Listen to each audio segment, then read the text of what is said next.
I saw him, but it doesn't compare. And I sure dreamed that it was you, not in the Hi, my name is Mai. Welcome to my booktube channel. This is my very first video, so I'm a little bit nervous but very excited. I have attempted to do this intro so many times. I'm so tired and I have not even started on a video. I actually contemplated on a few things to do for my very first video, and I settled on doing an August wrap up because I'll be posting this on the first Saturday of September, and I thought it would go nicely, and I honestly have a lot of things to say about the books that I read in August. Most of them are 4 to 5 star reads. Only one of them was a 2-star read. Usually I don't finish the books that I don't enjoy. I will DNF them and like put them to one side. But for this particular book, I thought that along the way it will pick up and I would enjoy it by the end, but that clearly did not happen. So I'll be going through this tag according to which book I read first. 4 of them are from the library and one of them is a book I own. I honestly don't think I need to be visiting the library as much as I do, because I actually have so many books waiting to be read on my shelves. I will be going to the library sometime soon to return these books, but I will make sure that I will not borrow any new books. Yes.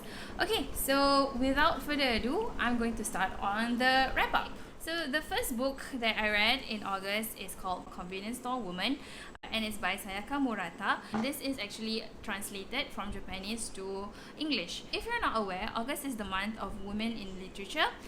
So I tried to read this as well as another book that was translated from Swedish to English. I honestly don't remember too much about this book because I read this at the start of the month. I just remember that I had a little bit of an adjusting to at the start of the book, but along the way I really enjoyed it, and at the end I was just really frustrated at the guy character, Shiraha. Yes, I was so upset at Shiraha for the way that he acted. Super entitled, super narrow-minded, old mindset, just a lot of wrong things about Shiraha. But overall I really enjoyed this book and I rated it a 4 out of 5 stars. So the next book that I finished is this thriller. Is it a thriller? Yeah, I think this was quite popular on Bookstagram, and I had picked this out last year, but I only got around to reading it this year. I actually finished this book in one day because I was too sick after my second jab, and I just sat there and read and read and read. I did not do anything else. I did not even really eat much, but I really devoured this book. So it follows this lady by the name of Amber Patterson, who grew up in a very decent household, and they always had just enough to survive, and she was not about that life anymore. She wanted to be fabulous, she wanted to be luxurious, and she just wanted to get out of her sorry state that she grew up in. So what she did was, instead of working hard to get where she wanted to go, she actually plotted a plan to steal somebody's life, and that somebody turned out to be Daphne Parrish. So Daphne is an elegant woman who has 2 daughters and a very loving husband. She has a huge wealthy house with nannies, with help around the house, so she's living the life. So basically she pretended to have a sister who died from the same illness that Daphne's younger sister also died, who also suffered from.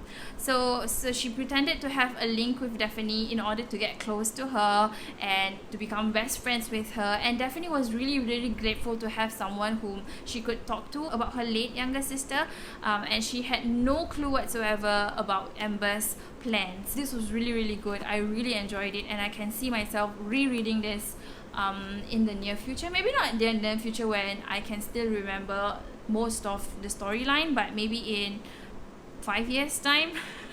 I don't know, but I really see myself rereading this in the future. So it's really good. I give this a 5 out of 5 stars. So the next book that I read is called The Library of Lost and Found by Phaedra Patrick. I had read her first book or I think it's her first book, The Curious Charms of Arthur Pepper, and I really enjoyed it. So when I saw this title at the library, I immediately picked it up. I know what happens in the story, it's just I don't know if I can explain it well, so I will just read off from the blurb. So, librarian Martha Storm finds it easier to connect with books than people, no matter how hard she tries. But everything changes when a book of fairy tales appears at her doorstep. Martha discovers a clue inside that her best friend, who passed away under mysterious circumstances years ago, may still be alive. Determined to discover the truth, Martha delves into the past and unwittingly reveals a long-buried secret that will change her life forever. So this was a really heartwarming read.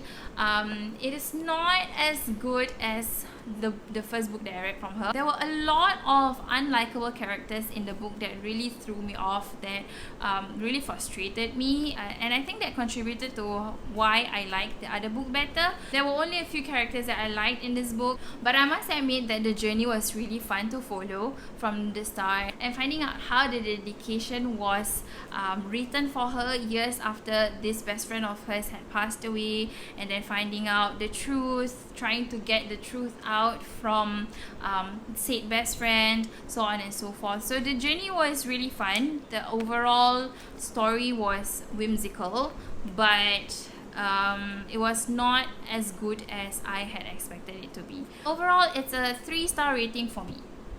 The second last book that I read is this book titled Little Eyes by Samantha Schweblin, I assume. This book actually depicts an imagined near future where there are these camera plush toy things that can move around the house. You can choose whether you want to be in front of the camera or behind it, basically controlling the toy, which is called a Kentucky. I'm just gonna call it Kentucky, like Kentucky Fried Chicken. If you are in front of it, it means that it will follow you around the house or wherever that you choose to bring it to. If you are behind the screen, it means that you choose to be following the people around. This book was a really weird one for me. I did not enjoy it. This is the one that I give a 2-star because it felt like it's short stories, but they were dispersed all over the book. The first chapter will be about somebody, and then second chapter will be about somebody else, and then the third chapter will be about an entirely different person. So you did not know whose story was going to be in the next chapter, and you do not know when you can get a continuation for somebody of a previous chapter. So it was really confusing for me. I felt that this book would be better if it was written in a short story compilation form, where it will follow a certain character and his journey with the Kentucky throughout and finish his story before moving on to another person. I felt that would have been a bit clearer. There was not a proper storyline to follow, so it was just really confusing for me, and I really had a hard time enjoying it. But I did like 2 out of the many characters in this book, so I don't see myself picking out something similar to this in the future. I really tried to like it, but I did not. The last book that I read in August is something that I really enjoyed, and it's The Baby Plan by Kate Rorick, and it follows 3 women, Nathalie Neller, Lindy Neller, and Sophia Nunes. So Nathalie and Lindy are sisters, 7 years apart if I'm not wrong, or was it? Yeah, 7 years apart. Nathalie is the older sister, and she has been planning for her pregnancy for a while. She's been trying to get pregnant for quite some time, and she had planned this intricate announcement to share with her family that she was pregnant, but it was spoiled by the abrupt announcement of her younger sister, who was also pregnant. And Sophia is someone who is not related to the 2 of them, but along the way we watched them get acquainted with each other and actually become close friends. So it was a really good read. I personally enjoy this so much because I was pregnant last year, so I could relate to so many things that was mentioned in this book, and I felt so seen and heard and understood about the difficulties of being pregnant, and the joys of it, and the sadness of it, and basically the roller coaster ride of being pregnant. Initially, I did not like Nathalie because she seemed to be a very bossy, a very judgy, a very narrow-minded person, but along the way I opened up to her as I started to understand where she was coming from. But my favorite character out of the three is actually Sophia. I think I forgot to mention that she has a teenage daughter from her previous marriage. It followed Sophia's struggle to balance this pregnancy with her teenage daughter, who was being very difficult at the point of time. I really enjoyed this book to the point that I think I'm actually going to get a copy. Just like the thriller, I see myself rereading this in the future, so I want to get a copy for myself. So those are all my reads from August. I hope I did a good job of wrapping up these books for you. I'm pretty sure I just blabbered on and on. I don't know if I made any sense, but I hope I did. And if you'd like to give me some encouragement, maybe you could like this video and subscribe if you'd like to see more. I'm not sure where this channel is gonna go because it's a lot more difficult than I expected, sitting in front of the camera and sharing my thoughts. I'm not getting my words out the way I want. We'll see how things go. So thank you for watching. I hope to see you guys next week.